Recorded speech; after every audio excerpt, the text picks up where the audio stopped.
찬미 예수님, 또 어디 가려고? 맨날 화장실 가. 미사만 하면. 왜 너 혼자 가? 진홍이도 같이 가야지.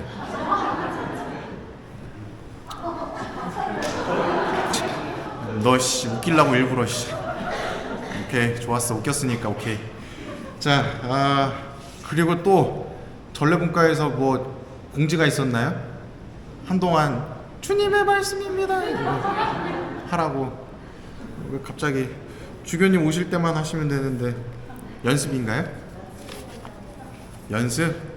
누가 될지 모르니까 미리 정해놓고 그분만 계속 연습하시면 되잖아요. 확실해요? 아니죠? 아닌 것 같았어요. 뭐 재밌었으니까 됐죠. 네. 오늘 복음 내용을 보면은 이 뭐랄까, 이 사제들의 말에 힘을 실어 주시려는 이 전례문의 내용이 아닌가 하는 생각이 들어요. 왜 그러냐면 누구한테 질문을 할까? 준용아, 뭐 왜? 선홍아, 너 집에서 엄마가 좋아, 아빠가 좋아? 아니야? 둘 다 아니야? 둘 다 아니야? 하나를 선택하기 어려울 만큼 두 분을 다 사랑하는구나? 그것도 아니구나? 그럼 이 질문에 엄마가 무서워, 아빠가 무서워? 둘 다? 그렇구나. 다른 집 물어봐야 되겠다. 준용아, 너는 엄마가 좋니, 아빠가 좋니? 준용이가 굉장히 현명해요. 그러면 또 이 질문에도 답을 제대로 안 할 것 같은데. 엄마가 무섭니, 아빠가 무섭니?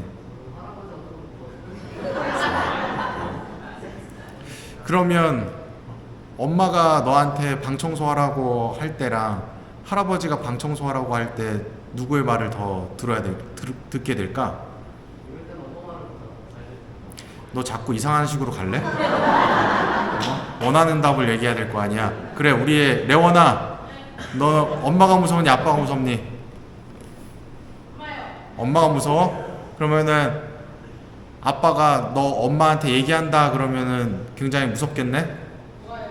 좋아? 얘들이 다 이상한 말을 하네. 저는 어릴 때 아버지가 무서웠거든요.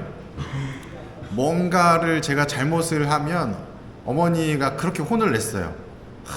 너 일로 와 해가지고 뭐 파리채랑 빗자루랑 뭐 이거 뭐예요, 이거 효자손이랑 그럴 때 쓰라고 있는 게 아닌데 그걸로 그렇게 좋은 만남을, 좋은 시간을 가졌었는데, 제가 이제 조금 크니까 어머니를 힘으로 이길 때쯤 되었을 때, 제가 선홍이 나이가 되었을 때, 우리 드라마 같은 데 보면 딱 그거 있잖아요. 엄마가 탁 너 일로 와 했고 딱 때리려고 그러면 탁 그만하시죠.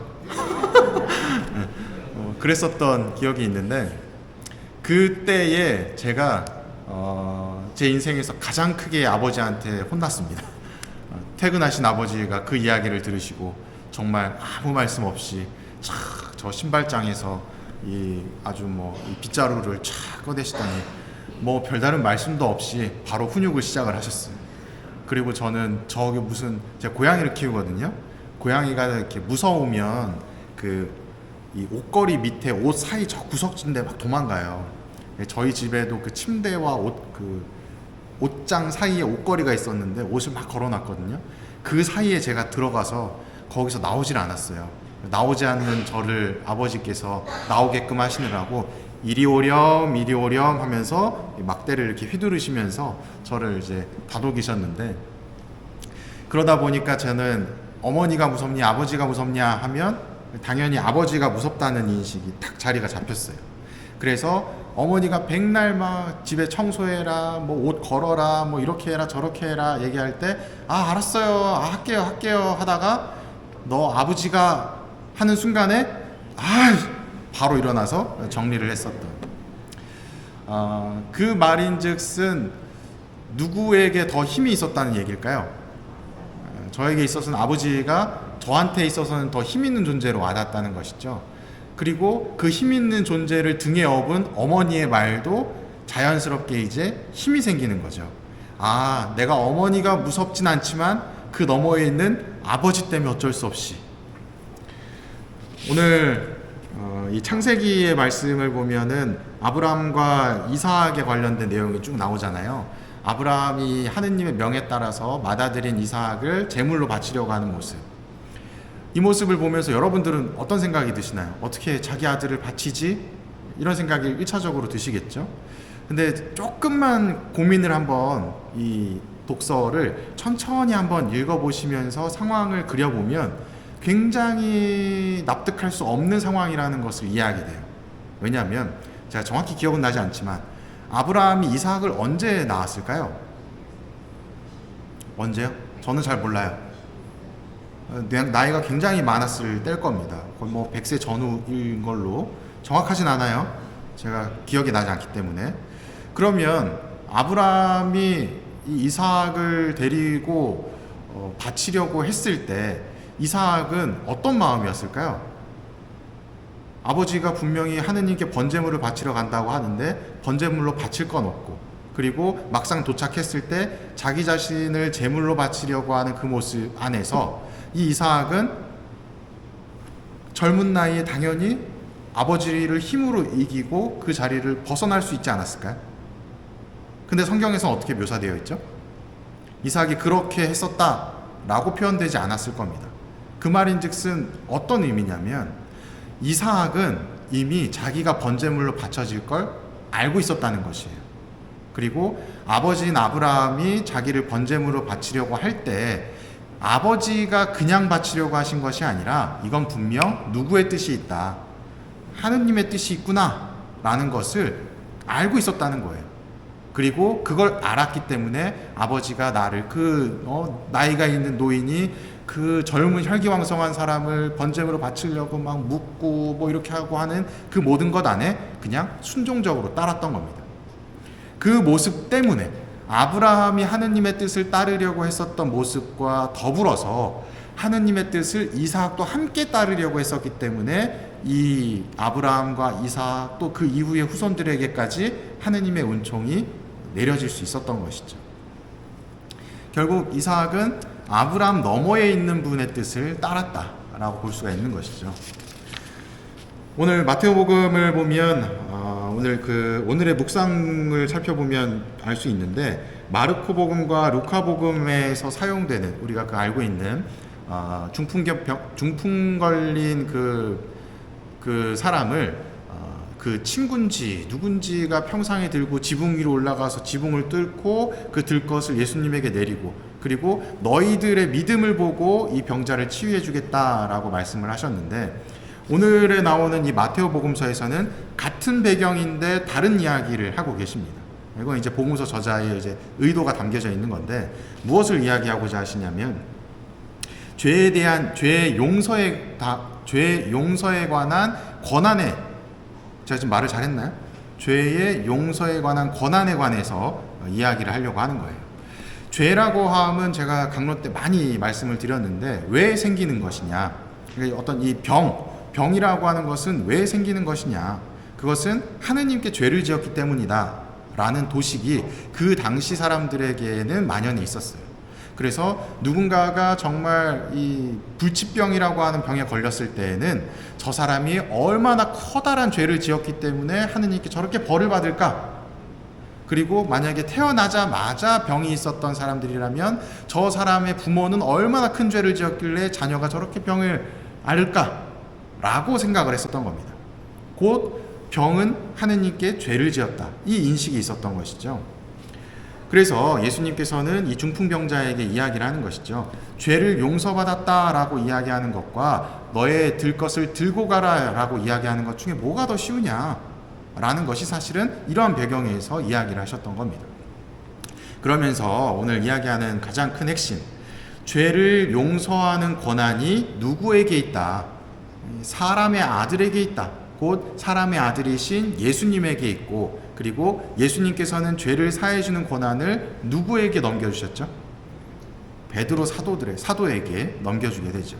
그를 통해서 사제인 저희들이 죄 사함을 할 수 있는 권한을 얻게 되는 모습, 그 배경을 이제 설명을 해주고 있다라고 표현할 수가 있습니다.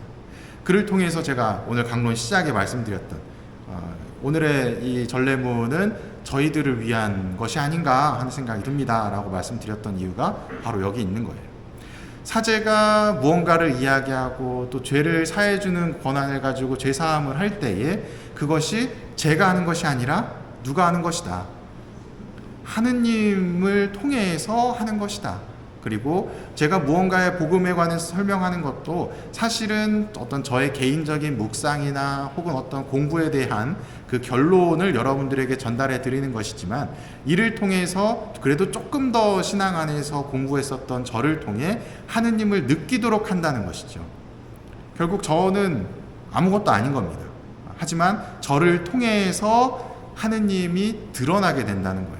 마치 누구처럼? 오늘 복음에 나오는 예수님처럼. 예수님 또한 하느님께서 지니고 계신 그 권능을, 그 능력을 몸소 그리스도를 통해서 사람들에게 보여주시는 것이죠. 드러내 주시는 겁니다. 그냥 하느님께서 죄를 용서해 주시겠지, 용서 받았나? 안 받았나? 그렇게 갈피를 잡지 못하고 있는 우리들에게 너 죄 용서 받았어 라고 명료하게 드러내 주시는 분, 그분이 바로 예수님이시고, 그것의 역할을 지금 현 시대에 하고 있는 사람들이 바로 사제들이다 라고 볼 수 있는 것이죠. 그래서 사제를 존중해 주시는 것이 아닌가 하는 생각을 또 하게 됩니다. 그래서 하나 더 말씀드리면, 사제는 존중하되 저 인간 조윤호는 존중하지 않으셔도 됩니다. 그 말인즉슨 무슨 이야기일까요? 사제는 사제이기 때문에 존중받는 것이지 사제가 아닌 저는 아무것도 아닌 것이죠. 때문에 바꿔 또 설명을 한다면, 여러분들이 사제의 인간다움 때문에 상처받는 일이 없으셨으면 좋겠어요. 그것은 인간인 조윤호의 혹은 어떤 누군가의 좋지 않은 모습일 뿐이고, 여러분들은 사제로서의 누군가의 사제의 모습을 바라보시면서 신앙생활을 하셨으면 좋겠어요. 어떤 이야기인지 아시겠죠? 네, 왜냐하면 많은 경우에 우리는 관계 안에서 상처를 받거든요. 내 주변에 있는 교우분들에게도 상처를 받지만 1차적으로 사제에게 상처를 받는 경우들이 많은데, 그 상처받는 것은 사제에게 상처를 받았다라고 생각하지 마시고 사제직을 수여받은 그 사람에게 상처받았다라고 생각해 주시면 좋겠어요. 그래야만 우리가 신앙을 이어나갈 수가 있습니다. 대부분의 경우 이렇게 상처를 받으면 어떻게 신부님이라고 이야기하면서 신앙을 내려놓는 경우들을 많이 보게 돼요. 그것은 굉장히 안타까운 일이다. 마치 사람에게 좌지우지되는 모습과 똑같은 거예요. 저 신부님이 좋으면 신앙생활 열심히 하고, 저 신부님이 별로면 신앙생활 별로 안 하고. 이것은 신앙생활을 이어나가는 모습이라기보다는 그냥 드러나는 누구 한 사람에 의해서 나의 신앙생활이 바뀌는 것이다 라고 볼 수 있는 것이죠. 그러니 사람을 보지 마시고 사제를 보시면서 신앙생활 하셨으면 좋겠습니다. 사랑합니다.